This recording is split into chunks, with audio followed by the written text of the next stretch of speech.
We have a certain approach to how we train at the BTA, what we consider to be an integrated approach. We use a combination of ground academics coupled with flight simulation, coupled with flights in the actual aircraft at our practice area.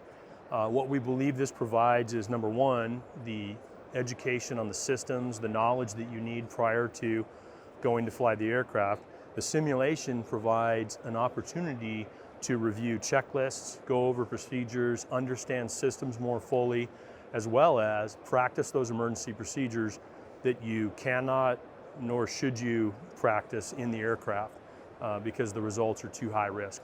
And then you couple that with the third trio, or the third part of that trio, is our flight training.